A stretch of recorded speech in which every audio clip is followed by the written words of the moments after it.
কোরবানির পশুর হাটে বেড়েছে ক্রেতা বিক্রেতার ভিড়। ছোট ও মাঝারি পশুর চাহিদাই বেশি।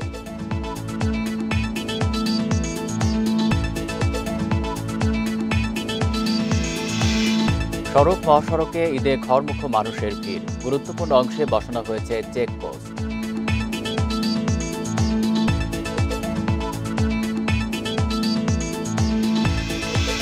ফরিদপুরের ভাঙ্গায় বাসের ধাক্কায় মাহিন্দ্রার 5 গরু ব্যবসায়ী নিহত, আহত 4 জন। পালিয়েছে বাস ও চালক।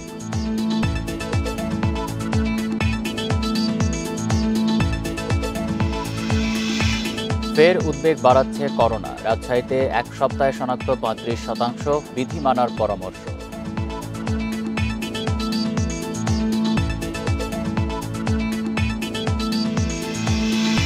বৃষ্টি ও ঢলে বাড়ছে সুরমা, কুশিয়ারা, জাদুকাটার পানি। নতুন এলাকা প্লাবিত, বাড়ছে মনু, ধরলা ও ব্রহ্মপুত্রের পানিও।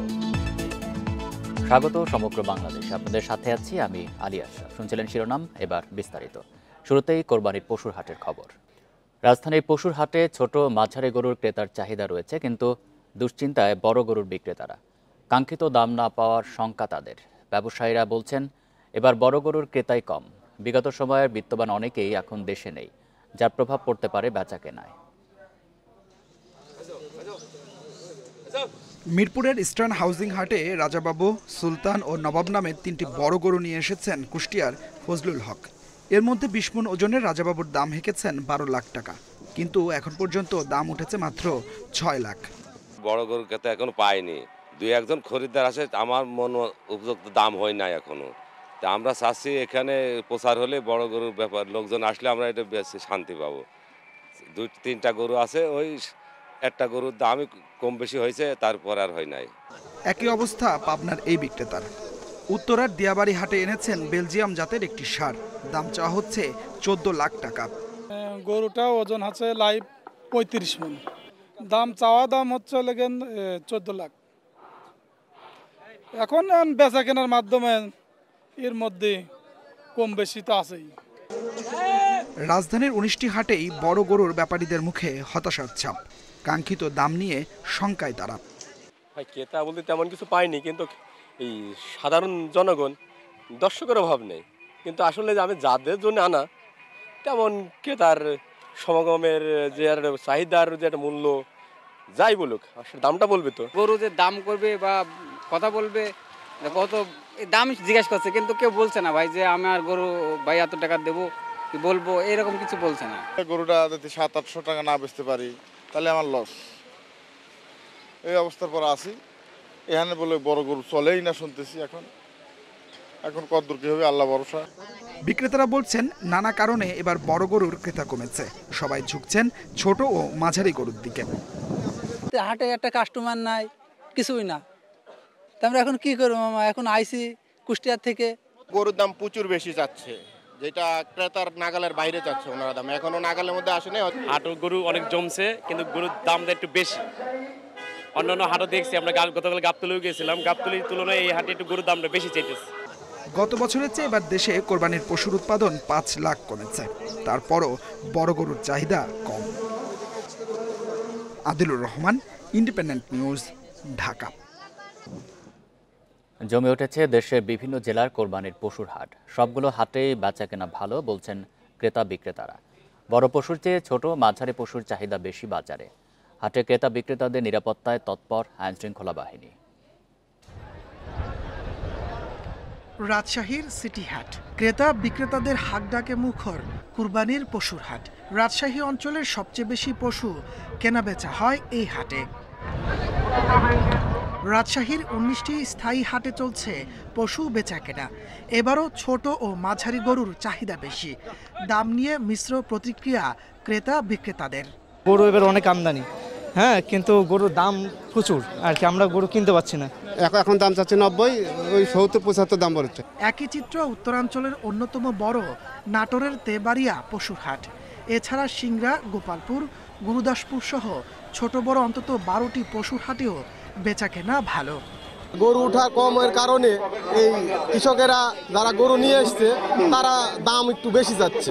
গরুর দামও বলতেছে কম, পাটি নাই, পাটি খুবই কম হাটে। সবগুলো হাটের নিরাপত্তায় তৎপর আইনশৃঙ্খলা বাহিনী। চাঁদাবাজ, দালাল ও প্রতারক চক্র ঠেকাতে সতর্ক তারা।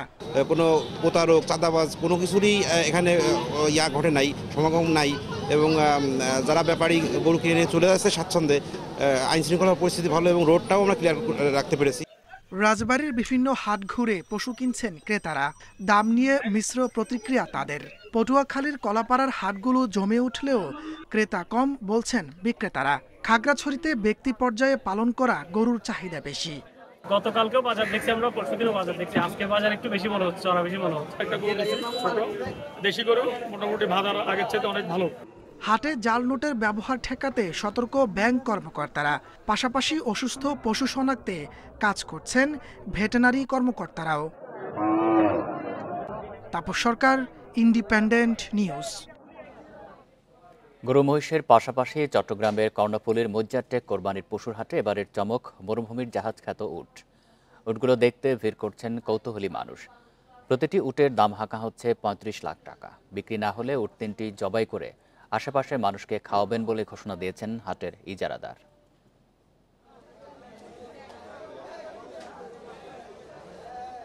বড় আকারের গরুকে কেন্দ্র করে মানুষের আগ্রহ থাকে বেশি, কিন্তু আবার বড় গরু কিংবা মহিষ নয়, হাটে আসা তিনটি উটকে কেন্দ্র করে ভিড় করছেন ক্রেতারা।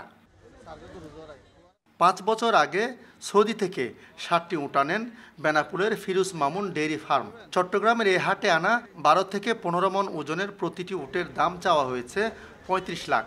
শৌখিন ক্রেতাদের জন্য আনা উট বিক্রির কথা প্রায় চূড়ান্ত বলেও জানান ডেইরি ফার্মের প্রতিনিধি। এটা নিয়ে আসা আপনার হলো সৌদি আরব থেকে। এ নিয়ে আমরা ধরেন আমাদের যশোর পুটখালি এখানে 5 বছর ধরে লালন পালন করছি, করে এখন ধরেন এখানে বিক্রয় করার জন্য নিয়ে এসেছি। যদি বিক্রয় করতে পারি তাহলে তো কপাল ভালো আমাদের, আর না হলে ধরেন তো আমাদের ব্যাকে নিয়ে যেতে হবে। শুক্রবার উটগুলো হাটে তোলার পর থেকে দেখতে ভিড় করছেন মানুষ। কিনতে না পারলেও উট দেখেই আনন্দ পাচ্ছেন সবাই। বাজারে বিশাল উট আসছে বলে বলছে, সেই জন্য আমরা দেখার জন্য আসছি, অনেক আগ্রহ করি। আমাদের বাংলাদেশে একটু নতুন না হিসেবে, ওইখানে তো পুরনো সবাই দেখতে আসে, সেই জন্য আমি দেখতে এসেছি। আমাদের ইচ্ছা ছিল দুবাই থেকে বিদেশে দেখবো, কিন্তু এখানে তো দেখবো ওগুলো উট, কল্পনার বাইরে এত বড় উট আমরা কখনো দেখি নাই। প্রতি বছর যশোরের ব্যাপারীরা হাটে বড় গরু আনলেও এবার গরুর সাথে এনেছে 3টি উট। উটগুলো বিক্রির আশা হাট ইজারাদারের। কি বলো কবে কিনে, এটা কি বলেন? না হলে আকবর মামা জব করে দিব, নিয়ে বাংলাদেশের সবাই জানবে আকবর মামা উট জব করছে। এগুলো তো আনছি আমাদের চট্টগ্রামের যত শিল্পপতি আছে, তাহলে ওরা যদি না আকবর মামা নিয়ে জব করে খাওয়ালে নাম আমার হবে। এর আগে 2022 সালে মজ্জারটেক কুরবানির হাটে গোলাপি মহিষ তুলে সারা ফেলেছিলেন এক খামারে। তবে এবার উটের উপস্থিতি সেই চমককে ছাপিয়ে গেছে। আলমগীর সবুজ, ইন্ডিপেন্ডেন্ট নিউজ, চট্টগ্রাম। এ বিষয়ে আরো জানাতে চট্টগ্রাম থেকে যুক্ত হচ্ছেন সহকর্মী অনুপম শীল। অনুপম, চট্টগ্রামে পশুর হাটের খবর জানাবেন। মজ্জারটেক হাটে তো বড় গরুর প্রতি এক ধরনের আকর্ষণ থাকে মানুষের। এবার বড় গরুর চাহিদা কেমন? আর এবার তো উটও উঠেছে, সেগুলো দাম কেমন চাওয়া হচ্ছে? ক্রেতারা বা দাম কেমন বলছেন জানাবেন। আমরা এখন আছি সাগরিকা হাটে এবং আমার পেছনেই দেখতে পাচ্ছেন যে আস্তে আস্তে মোটামুটি জমে উঠেছে এই কোরবানির পশুর হাট। এবং আমরা এখানে এসে যেটা দেখছি, এখন পর্যন্ত বিক্রেতা বা ক্রেতাদের সাথে কথা বলে যেটি বোঝা যাচ্ছে যে বড় গরুর এখনো পর্যন্ত কেনা বেচা বা একটু কম, অর্থাৎ এখনো মাঝারি বা এই ছোট আকারের গরুই বেশি বিক্রি হচ্ছে। এবং সেই প্রেক্ষাপটে এখানে বিক্রেতারা যেটি বলছেন যে যারা মূলত একটু দামের বা দাম বেশি বা বড় গরু কিনেন, তারা এখনো মাঠে সক্রিয় না, তারা এখানে আসলে ওই অর্থে বাজারে আসেননি। তবে যেহেতু এই শহরে এই গরু যথাযথভাবে নিয়ে রাখা একটা বড় চ্যালেঞ্জ, কারণ বেশিরভাগ ক্ষেত্রেই বাড়ি ঘরে বা বাসাগুলোতে গরু রাখার ব্যবস্থাপনাটা একটু কম। সেই জন্য আসলে দেখা যাবে যে আজকের পর থেকে, অর্থাৎ বৃহস্পতিবার থেকে আসলে এই ধরনের বিক্রয় হতে পারে গরুগুলো, সেই বিষয়টি বলা হচ্ছে। এবং এক্ষেত্রে অন্যান্য বারও আমরা যে গল্পটি শুনি বা যে কথাগুলো শুনি, বিক্রেতা এবং ক্রেতার মধ্যে পারস্পরিক যে বসটা সেটি হয় এবং যথারীতি এবারও সেটি আছে। অর্থাৎ বিক্রেতারা বলছেন যে ক্রেতারা স্বভাবত একটু কম দাম বলছেন বড় ছোট সব গরুরই, আর ক্রেতারা বলছেন যে যথারীতি যে একটু গরুর এখনো পর্যন্ত দাম ছাড়ছে না ব্যাপারীরা। চট্টগ্রামে কিন্তু আমরা যে হাটটিতে আছি এটি একটি স্থায়ী হাট। এছাড়াও চট্টগ্রামে আরও বেশ কয়েকটি স্থায়ী হাট, বিশেষ করে বিবিধ হাট, স্থায়ী হাটে গরু বেচাকেনা, কোরবানি পশু বেচাকেনা হচ্ছে। পাশাপাশি আমরা এর বাইরে অনেকগুলো অস্থায়ী হাট বসেছে এবং সেই অস্থায়ী হাটগুলোতেও আস্তে আস্তে কেনা বেচা জমে উঠেছে। তবে এখনো আসলে মানে সবাই দেখছেন, অনেকেই বাজার ঘুরে ঘুরে দেখছেন, কিন্তু কেনার বিষয়টি হয়তো আগামীকাল থেকে শুরু হবে। এবং আমরা দেখছি যে শহরের বাইরের যে হাটগুলো আছে বিভিন্ন উপজেলাতে, সেখানে কিন্তু খুব জমজমাট বেচাকেনা চলছে। অনুপম, আপনি থাকবেন আমাদের সাথে। আমরা এবার একটু শেরপুরের খবর জানবো। সেখান থেকে যুক্ত আছেন সহকর্মী মেরাজউদ্দিন। মেরাজউদ্দিন, শেরপুরে পশুর হাট কতটা জমে উঠেছে? দাম নিয়ে ক্রেতা বিক্রেতারা কি বলছেন?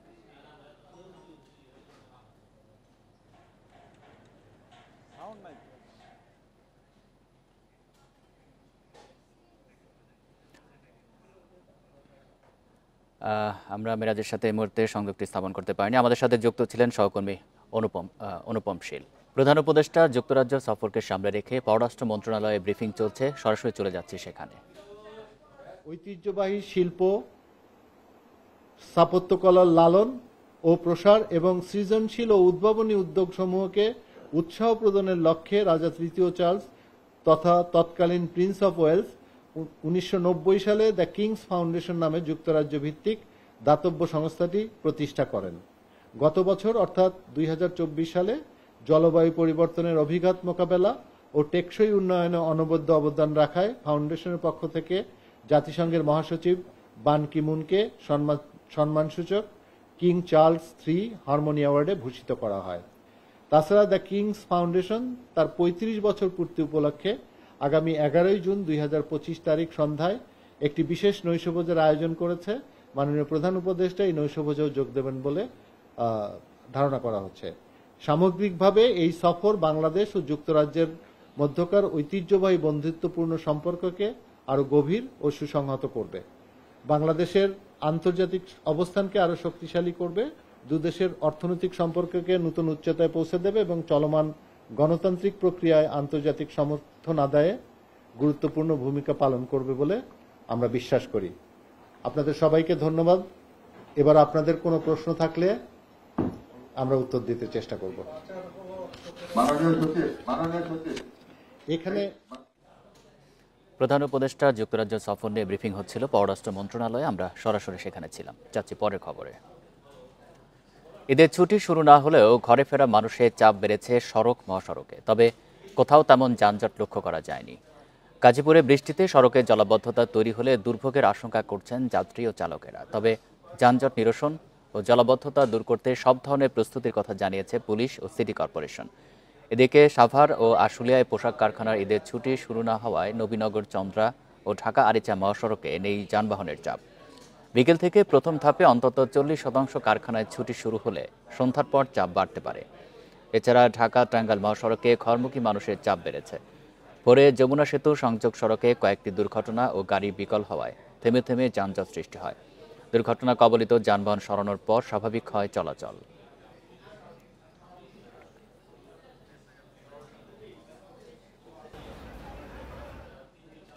এ নিয়ে আরও জানাতে গাজীপুর থেকে যোগ দিচ্ছেন সহকর্মী আবুল হাসান। আবুল হোসেন, আপনি একটু জানাবেন যে মহাসড়কের এই মুহূর্তের কি পরিস্থিতি, যানজট আছে কিনা? আর জলাবদ্ধতা নিয়ে তো কোনো কোনো জায়গায় একটু উৎকণ্ঠা রয়েছে। সিটি কর্পোরেশন থেকে কি ধরনের ব্যবস্থা নেওয়া হয়েছে?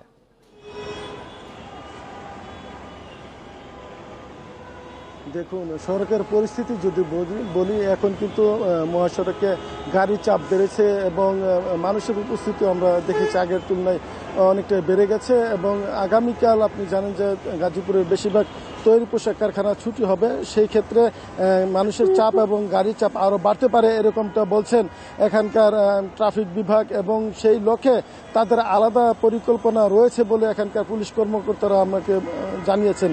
এখানে পুলিশ যেটি বলছেন যে তাদের কাছে বেশ কিছু চ্যালেঞ্জ রয়েছে।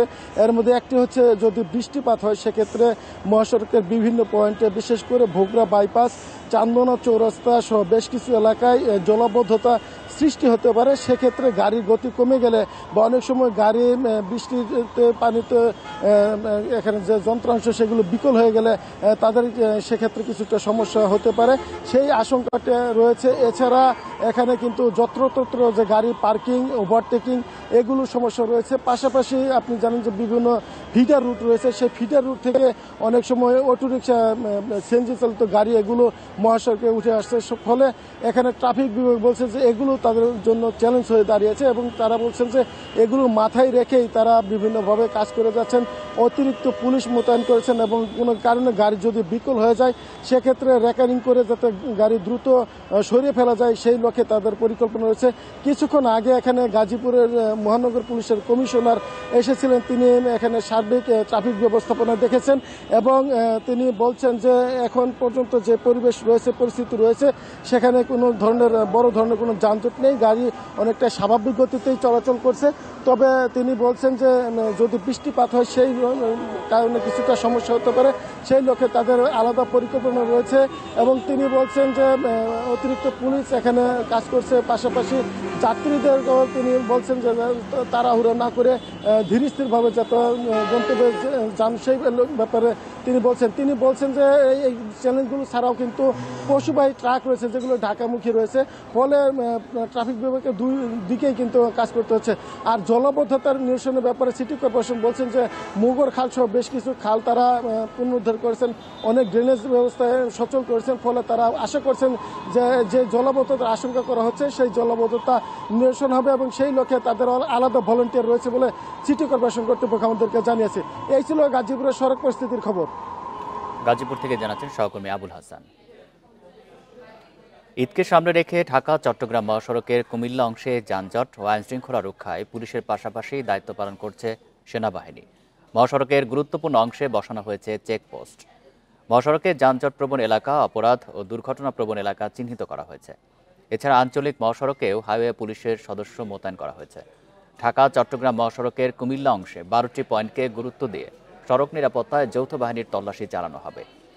এবারে ঈদ যাত্রায় সাধারণ মানুষ স্বস্তিতে বাড়ি ফিরতে পারবে আশা পুলিশ সুপারের। অস্থায়ী কন্ট্রোল রুম আছে, এছাড়াও আমরা সেক্টর সাবসেক্টর ভাগ করা হয়েছে। ঢাকা চট্টগ্রাম মহাসড়ক প্লাস আঞ্চলিক মহাসড়ক সব কিছু মিলিয়ে আমরা 841 জন ফোর্স অফিসার ডিপ্লয়মেন্ট করেছি। আমি নিজেও এই ডিপ্লয়মেন্টের অংশ। ঈদুল আজহার 10 দিনের ছুটিকে সামনে রেখে শহরে পুলিশ, র্যাব ও সেনাবাহিনীর নিরাপত্তা জোরদার করা হয়েছে। বরিশালে পুলিশের সাথে সহযোগিতার জন্য নগর জুড়ে পথে নেমেছে 150 জন এপিবিএন সদস্য। পুলিশের পোশাকের পাশাপাশি মাঠে থাকবে সাদা পোশাকের পুলিশ। এছাড়া নগরীর 13টি স্থানে বসানো হয়েছে পুলিশের চেকপোস্ট। এছাড়া ফরিদপুরের ভাঙ্গা থেকে পটুয়াখালীর কুয়াকাটা পর্যন্ত মহাসড়কে র্যাবের 28টি চেকপোস্ট থাকবে। এদিকে ঈদকে সামনে রেখে কুড়িগ্রামের ট্রাফিক নিয়ন্ত্রণ ও চাঁদাবাজির তৎপরতা বন্ধে মাঠে কাজ করছে সেনাবাহিনী। চোরাকারবারি রোধ, মাদক নিয়ন্ত্রণ সহ আইনশৃঙ্খলা পরিস্থিতি অবনতি যাতে না ঘটে সেজন্য সেনাবাহিনী সতর্ক রয়েছে। এছাড়া শহরে গুরুত্বপূর্ণ মোড়ে বসানো হয়েছে চেকপোস্ট।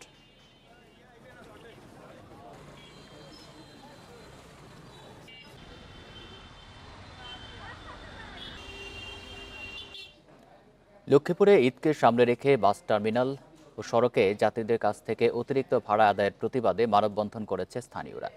দুপুরে জেলা প্রশাসক কার্যালয়ের সামনে সড়কে ঘণ্টাব্যাপী এই কর্মসূচি পালন করা হয়। কনসাস কনজিউমার সোসাইটি লক্ষ্মীপুর জেলা শাখার উদ্যোগে এই কর্মসূচি পালন করা হয়। এ সময় বক্তারা বলেন, ঈদুল আজহাকে সামনে রেখে পরিবহনগুলো সড়কে নৈরাজ্য করে চলেছে। সড়কে যাত্রীদের হয়রানি, অতিরিক্ত ভাড়া আদায় বন্ধে অভিযান চালানোর দাবি তাদের। পরে মানববন্ধন শেষে জেলা প্রশাসক বরাবর স্মারকলিপি দেওয়া হয়।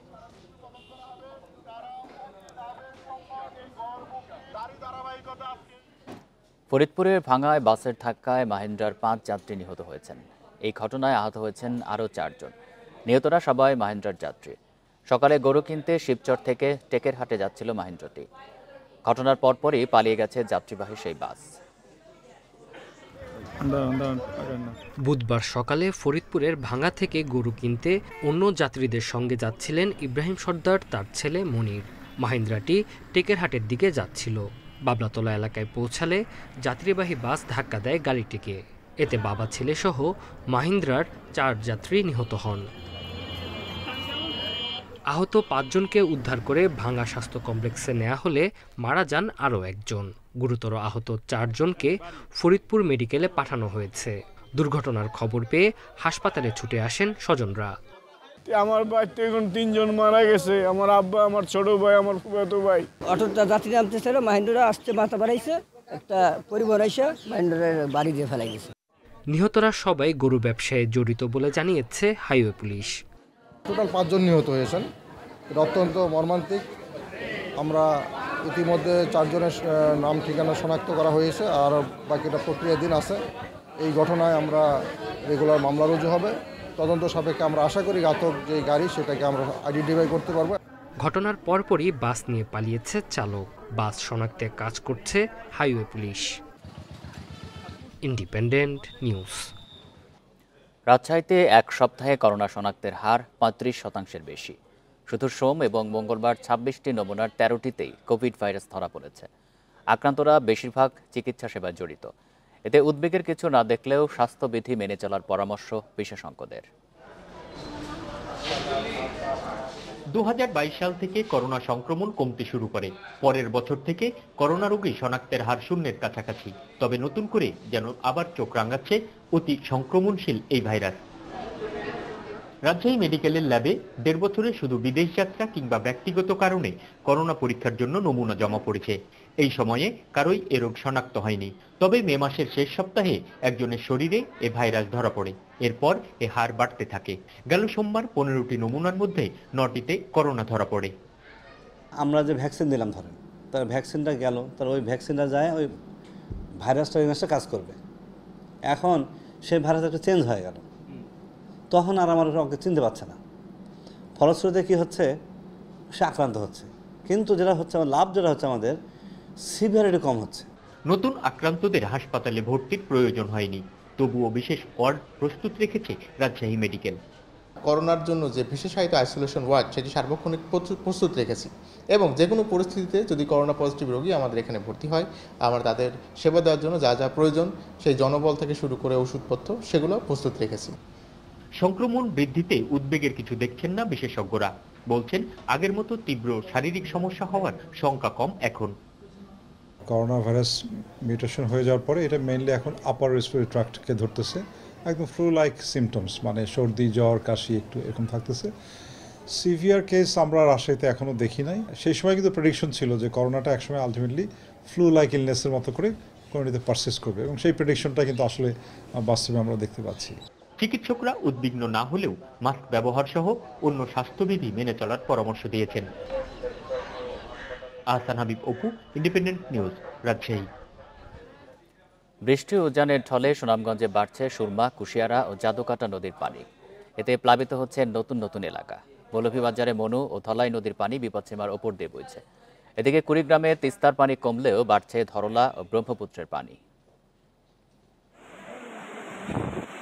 সুনামগঞ্জে কুশিয়ারা নদীর পানি বিপদসীমার 13 সেন্টিমিটার উপর দিয়ে বইছে। নদী তীরবর্তী 3 স্থানে দেখা দিয়েছে ভাঙন। পাশাপাশি বাড়ছে সুরমা ও জাদুকাটা নদীর পানিও।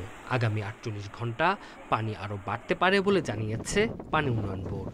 উজানে যদি অধিক বৃষ্টিপাত হয়, সেক্ষেত্রে নদীর প্রশস্ততা কম থাকার কারণে অধিক উচ্চতায় পানি প্রবেশ করে, এবং এই নদীর পার্শ্ববর্তী যে এলাকাগুলো আছে সেগুলো মনে হচ্ছে যে প্লাবিত হচ্ছে। হাওরের যখন পানি প্রবেশ করে তখন সেখানে পানিটা হাইটটা কমে যায়, এবং কখনো কখনো সেই এলাকাগুলোতে মনে হয় যে এখানে পানি বন্যার প্রভাব নেই। সিলেটের জকিগঞ্জে উজান থেকে নেমে আসা ঢলে বাড়ছে সুরমা ও কুশিয়ারার পানি। এতে প্লাবিত হচ্ছে নতুন নতুন এলাকা। বর্তমানে যেভাবে নদীতে পানি বাড়ে, এইভাবে তো আমরা বাড়ি করে থাকা যাইতো না। এই যে অবস্থা বন্যার, গেছে আরো সেম জায়গায় ভাঙিছে, এইবারও ভাঙিছে। এটা আর কোনো সরকারি বালা উদ্যোগ নেওয়া হয় না। যে মৌলভীবাজারের মনু, ধলই ও কুশিয়ারা পানির বিপদসীমার নিচ দিয়ে বইছে। এখনও পানিবন্দী রাজনগর উপজেলার কুশিয়ারা নদীর পাড়ের অন্তত 5টি গ্রামের মানুষ। বাঁধটা ওই সেইটার মাঝে মানে প্রায় 80% হইল গিয়া ফলি এবং বালি মিশ্রিত, যার কারণে যখন পানির লগে বালু মিশ্রিত তখন অটোমেটিক দসি দসি জাড় গিয়া। কিন্তু ব্লকের খাত যেরকম আইছিল 100 খাসটাল দইতো, আজকে হাজার হাজার মানুষ ভাই আতঙ্কত পড়ল না। ব্রাহ্মণবাড়িয়ার আখাউড়ায় রাস্তাঘাট ও ঘরবাড়ি থেকে পানি নেমে যাওয়ায় আশ্রয় কেন্দ্রে থাকা 50টি পরিবার বাড়িতে ফিরেছে। কুড়িগ্রামে তিস্তার পানি কমলেও বাড়ছে ধরলা ও ব্রহ্মপুত্রের পানি। ফলে উলিপুর, চিলমারি ও রাজারহাটে নদী তীরবর্তী ও চরের নিচু এলাকা প্লাবিত হয়েছে, তলিয়েছে বাদাম, বীজতলা, পাটসহ রবি শস্য। পানিটা মনে করেন বাড়ছে, এই পানিতে মনে করেন অনেক আবাদি জমি, বাদাম, পাট অনেক নষ্ট হয়ে গেছে। খাবো কোথায় যাব? গরু ছাগল মনে করেন যে ফসলি জায়গা জমি সব মনে করেন যে নষ্ট হয়ে যায়। পানি বাড়ায় ভাঙছে নদী, ঝুঁকিতে রয়েছে বাঁধসহ অনেক স্থাপনা। Tanzil Hasnat, Independent News. পদ্মা নদীতে পানি বেড়ে যাওয়ায় রাজবাড়ীর দৌলতদিয়ার ৭ নম্বর র্যাম্প পানিতে তলিয়ে গেছে। ঘাট মেরামত করতে কাজ করছে বিআইডব্লিউটিএ। বিআইডব্লিউটিসি জানায়, হঠাৎ পদ্মা নদীতে পানি বাড়ায় ৭ নম্বর ফেরিঘাটের র্যাম্প তলিয়ে যায়। এতে সকাল থেকে ঘাট দিয়ে যানবাহন ওঠানামা বন্ধ হয়ে পড়ে। তবে ঘাটটি বন্ধ থাকলেও ঘাট এলাকায় কোনো যানজট নেই। বর্তমানে ৩ ও ৪ নম্বর ঘাট দিয়ে যানবাহন পারাপার করা হচ্ছে। সন্ধ্যার মধ্যে ঘাটটি মেরামত করা শেষ করা হবে বলে জানিয়েছে কর্তৃপক্ষ।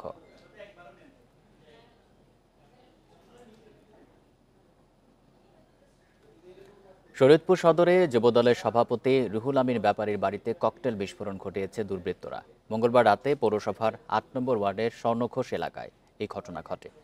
স্থানীয়রা জানায়, রাতে একদল দুর্বৃত্ত তার বাড়ির প্রধান ফটকের সামনে 2টি ককটেল নিক্ষেপ করে পালিয়ে যায়।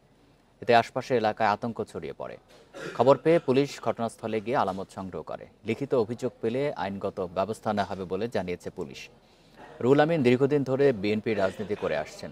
বর্তমানে তিনি সদর উপজেলা যুবদলের সভাপতি।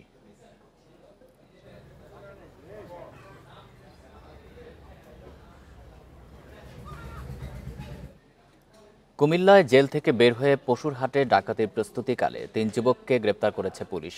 দুপুরে জেলা পুলিশ কার্যালয়ের সংবাদ সম্মেলনে পুলিশ এই তথ্য জানায়। পুলিশ জানায়, মঙ্গলবার রাতে টমসম ব্রিজ এলাকায় তল্লাশিকালে একটি অটোরিকশাকে থামার জন্য সংকেত দেওয়া হয়। এ সময় যাত্রী বেশে থাকা খায়রুল হাসান পুলিশকে উদ্দেশ্য করে গুলি ছোড়ার চেষ্টা করে। পরে অন্যদের সহযোগিতায় খায়রুলের 3 সহযোগীকে আটক করা হয়। এ সময় তাদের সাথে থাকা 2 যুবক পালিয়ে যায়। তাদের কাছ থেকে 2 রাউন্ড গুলি ও একটি বিদেশি পিস্তল জব্দ করা হয়। তাদের বিরুদ্ধে ডাকাতির প্রস্তুতি ও অস্ত্র আইনে মামলা দায়ের করা হয়েছে।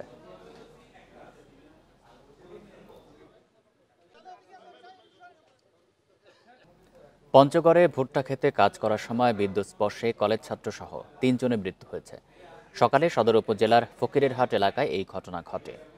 সকালে ফকিরেরহাট এলাকায় ভুট্টা খেতে কাজ করতে যান 14 জনের একটি দল।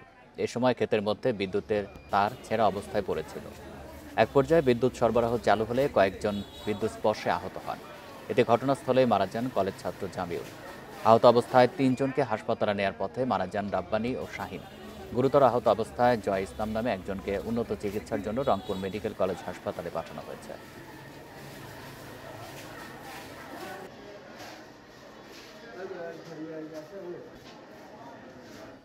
খাগড়াছড়িতে ঈদুল আজহা উপলক্ষে আনসার ভিডিপি ভাতাভোগীদের মাঝে উপহার সামগ্রী বিতরণ করা হয়েছে। সকালে পৌর টাউন হলে আনসার ভিডিপির মহাপরিচালকের পক্ষ থেকে এই উপহার সামগ্রী বিতরণ করা হয়। ঈদ উপলক্ষে ৩৫০০ সদস্যের মাঝে উপহার সামগ্রী বিতরণ করা হয়। ঈদের আগে উপহার পেয়ে খুশি আনসার ও ভিডিপির ভাতাভোগী সদস্যরা। এ সময় পার্বত্য এলাকায় পাহাড় ধস সহ বিভিন্ন প্রাকৃতিক দুর্যোগে আনসার সদস্যরা সবসময় প্রস্তুত রয়েছেন বলে জানান আনসার ও গ্রাম প্রতিরক্ষা বাহিনীর উপমহাপরিচালক। এদিকে সকালে নীলফামারীতে ছাত্র জনতার গণ অভ্যুত্থানে শহীদ পরিবার ও আহত 2 শতাধিক পরিবারের মাঝে ঈদ উপহার সামগ্রী বিতরণ করেছে জেলা প্রশাসন। খুলনা ও বাগেরহাট অঞ্চলের আত্মসমর্পণকারী বনদস্যুদের ঈদ সামগ্রী বিতরণ করে র্যাব 6।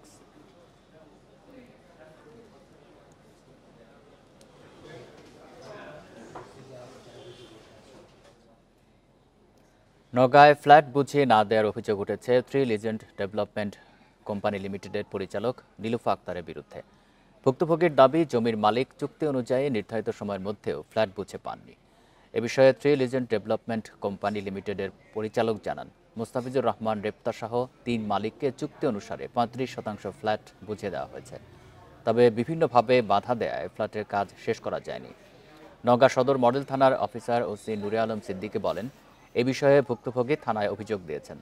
তবে সিভিল মামলা হওয়ায় তাদেরকে আদালতের মাধ্যমে নিষ্পত্তির পরামর্শ দেওয়া হয়েছে।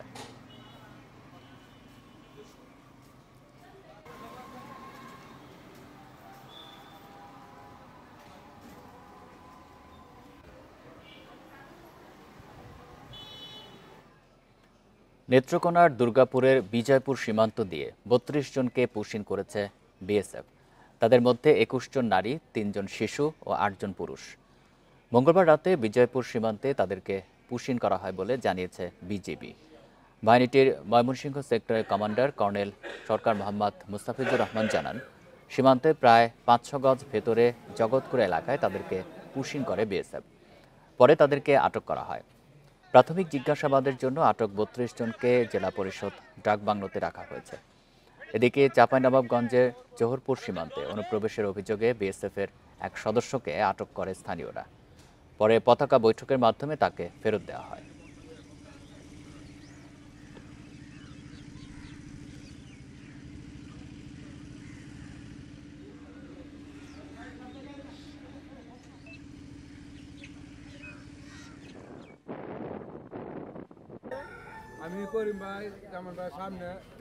এই ছিল সমগ্র বাংলাদেশে ইন্ডিপেন্ডেন্ট টেলিভিশনের সব খবরের। আরো বিস্তারিত জানতে চোখ রাখুন ফেসবুক, ইউটিউব এবং এক্সে।